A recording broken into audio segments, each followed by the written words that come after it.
is up, my Shadowverse soldiers, and welcome back to another Shadowverse Evolved video. So today we have the Houston results.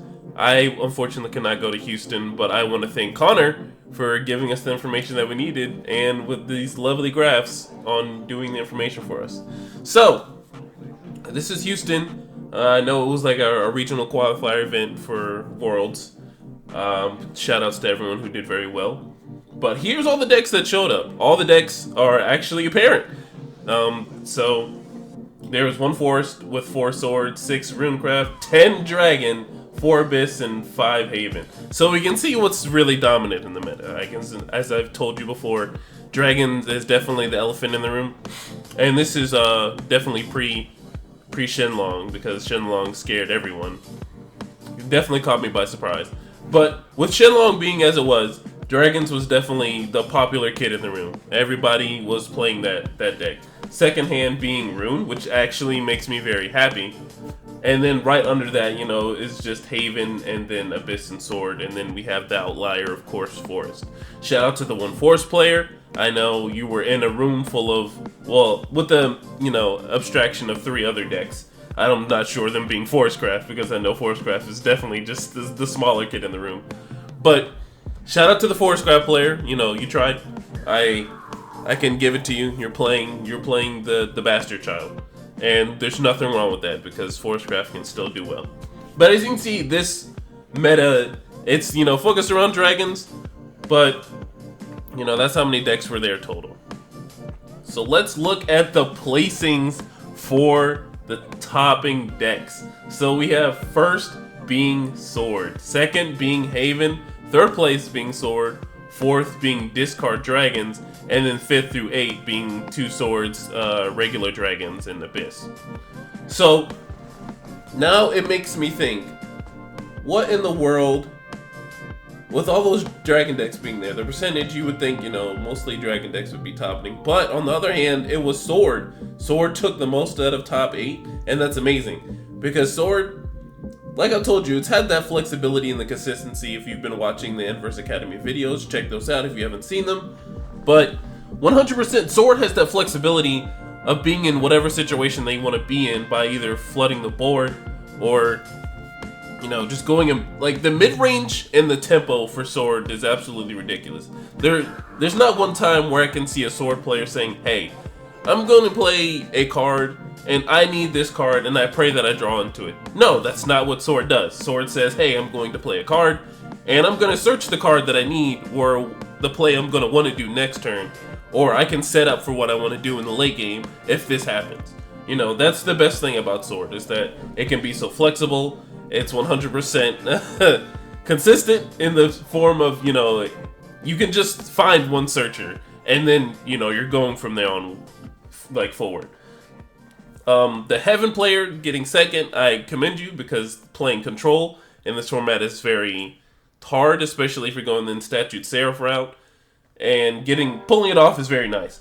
But, you know, making sure that you don't die those 4 turns, it actually takes some, you know, some skill, to, especially against mid-range Sword, because you have to make sure you have the execution to get the amulet. You have to make sure you remove everything off their field. And I know, Haven has Themis' Decree. They just have to tap 5 and everything's gone. But, you know, against Sword, 100%, taking the fact that it got second, I can see that why it lost to Sword. But, you know, you can get rid of the field, but Sword can rebuild it just the same. Or, if you get rid of the field, I'm going to play a bigger body. I'm going to get rid of your stuff easier. You know, Sword does that. So, shout out to the second place Haven player. Now, third place and fourth place being the Sword and Dragons. I'm really interested in the Dragons list because it's Discard Dragon. So, I wonder how it kept up with all the other decks being, you know, doing better than 2 Swords and then the Ramp Dragon, of course. I can understand why you did a little bit better than Ramp Dragon, because Ramp Dragon, you know, just does basic Ramp Dragon stuff.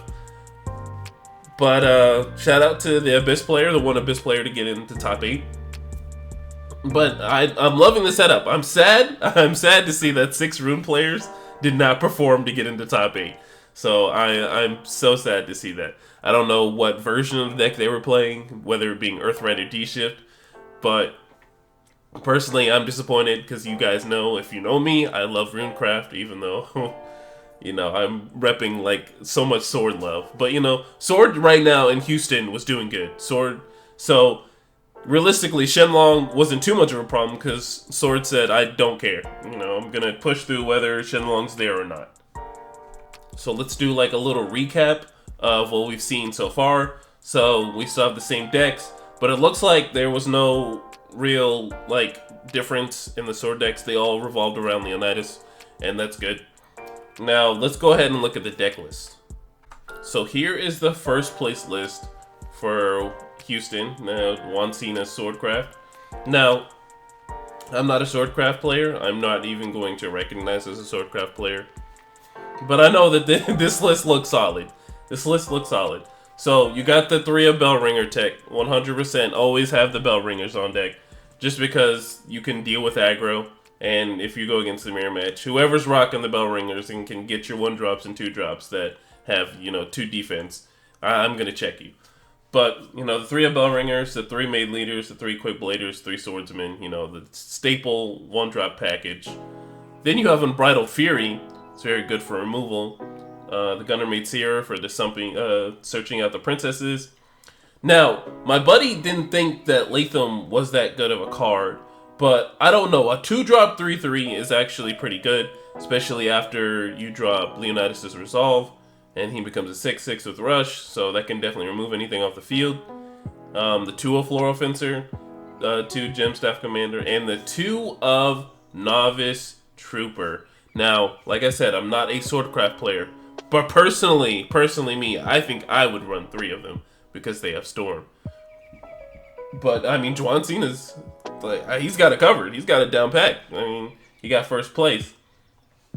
The Pompous Princess and the 1 Albert, 2 Emilio, Avon Blader, and the Sea Queen no Tahime. So definitely there are some flex spots here for, and this is what I mean about Sword. Like you can run the 1 of card. And, you know, like every card, well, not every card, but certain cards can search for other cards. And that's like the best thing about Sword is because it's going to search out targets that it wants. It's like, hey, I'm in this situation. I'm going to get this. So that's what I really like about Sword. You know, you can rock the 1 of and you're like, hey, I can see this card, you know, if someone's sitting at a certain life or if they're flexed up on the field with a whole bunch of bodies, I can do this. So that's what I really like about Sword.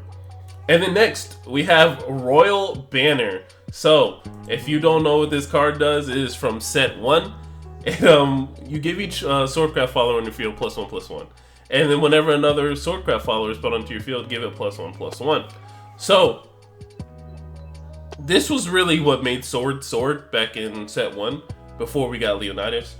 So, if you don't know, this card paired up with Floor Fencer is definitely a problem because Floor Fencer comes out as a 5/5, and you already know the quota. If anything does anything with the little spikes, it has at least 5. But you know, Floor Fencer on Evo is a 4/4. But you know, her being a 5/5, and then she's spawning those bodies with an extra 1, it's definitely a problem, especially when it comes to removal. But as you can see, Royal Banner is just a little slow.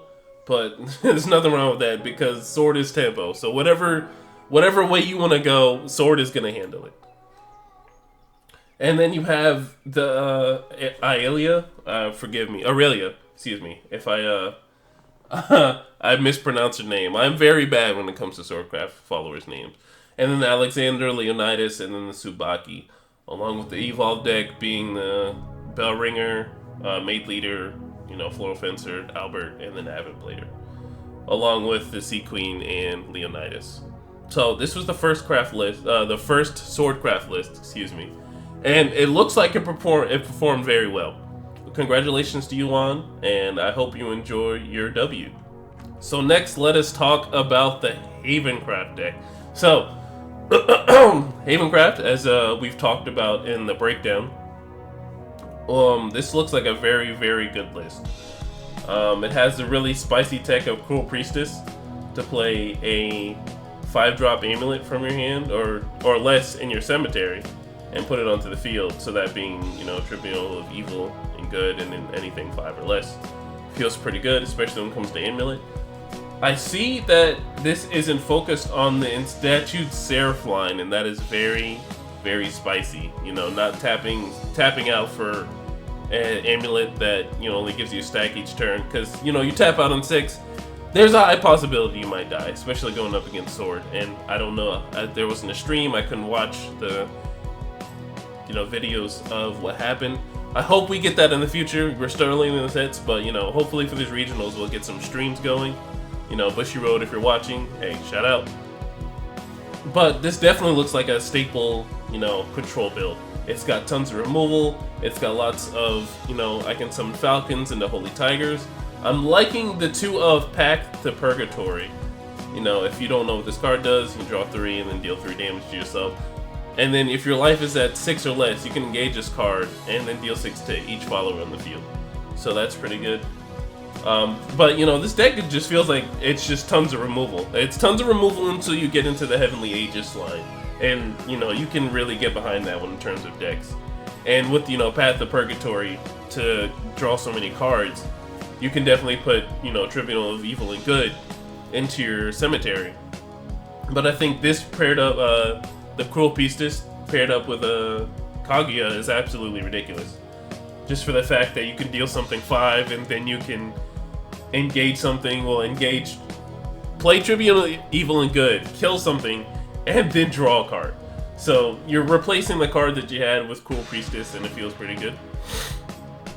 Now, let's look at the Evolve deck. This is a pretty spicy list. I mean, I'm not a huge Havencraft player. I am, you know, as you know, I'm a Runecraft player, D-Shift, you know, looking at you.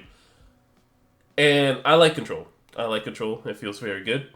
But Control can only get you so far because you're just removing their bodies, and, you know, unlike Swordcraft in first place, even though you remove a body, I played this body and it's going to search out another body. So, you know, you have to make sure you're prepared for the next threat that comes at you. I mean, and that's the thing. You have to look at what they're adding to their hand, and you have to pay attention.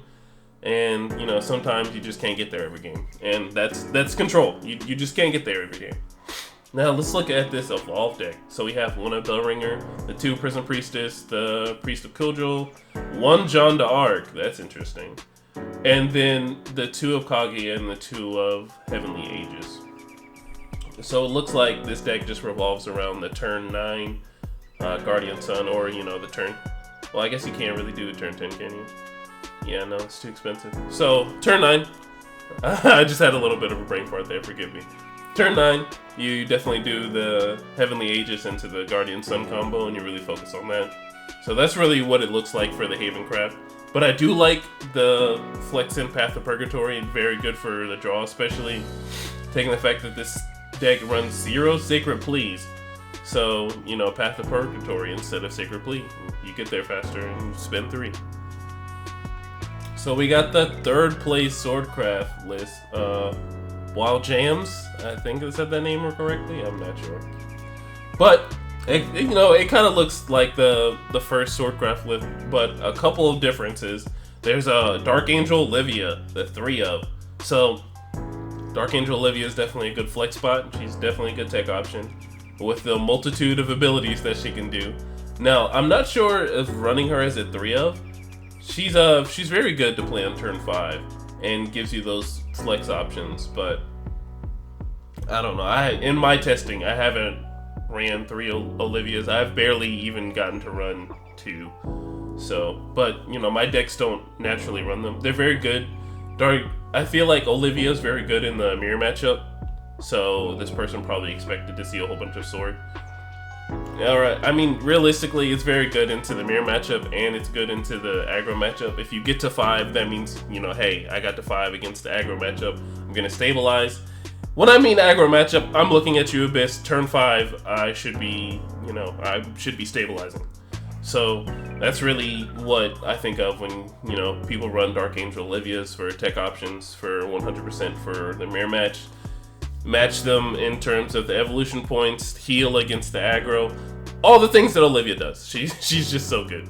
So this is the 3rd place list, and then, you know, you run the staple of the Bellringer, the Maid Leader, the actual Evo for Quick Blader. I'm actually wondering if that actually came up in a situation, because Quick Blader being a 6/6 Storm after Leonidas' Resolve comes out actually is pretty good.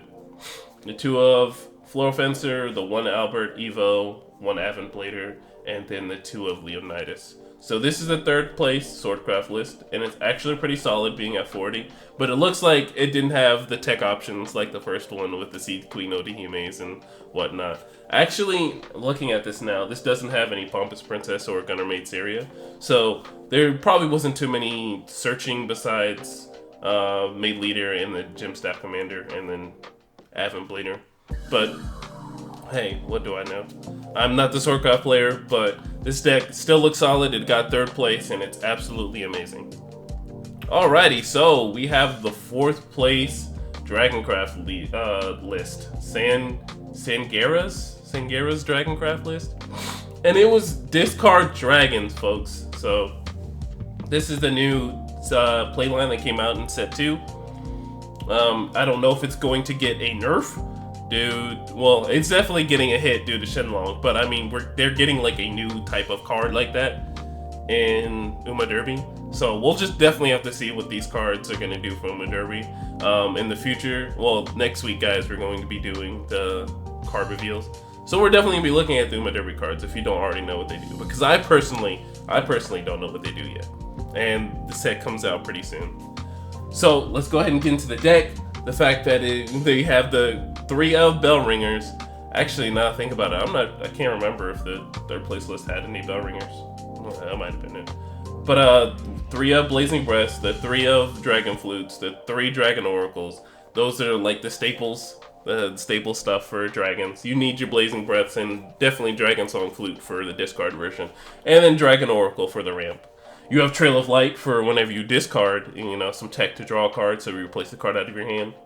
3 of Alias. So I haven't seen any Dragons list run this card when it comes to discard. I haven't seen them play Alias, but this is actually pretty good for the extra ramp.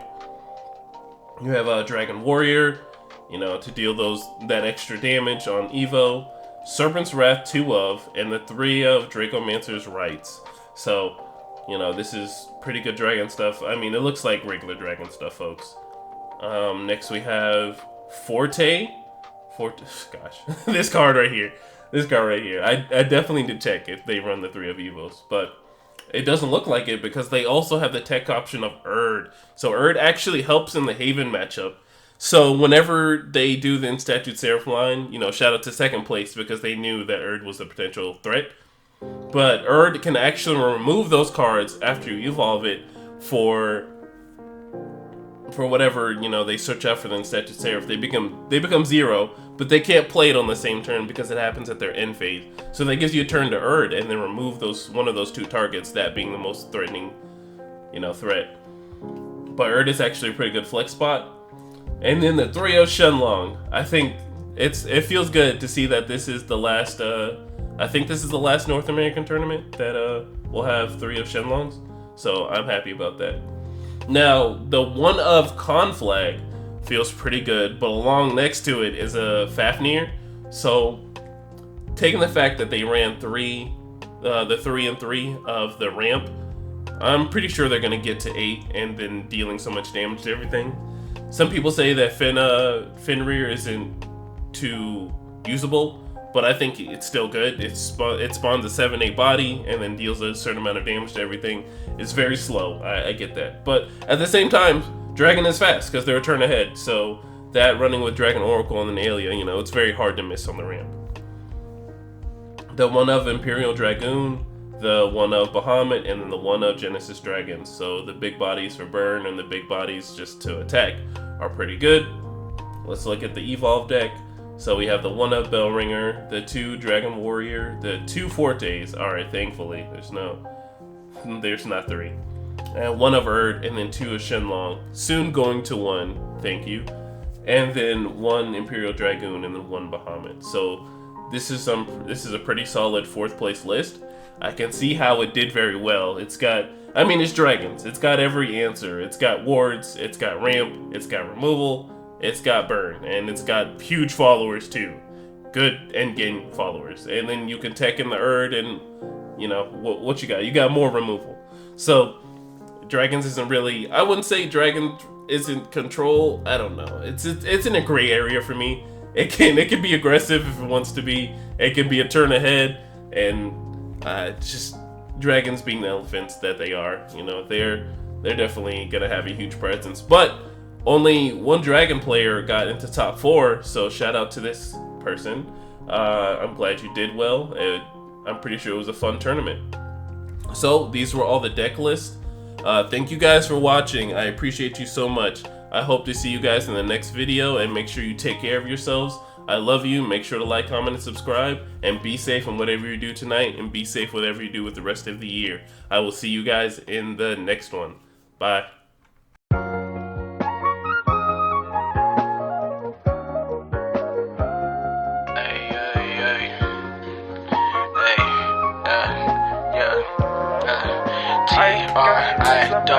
I gave you all my love, baby, my heart is cold when you're around. You warm it up, liquid gold, baby, yeah, you warm it up, liquid gold, baby, and my affection, all that paper you wasted. Take my love.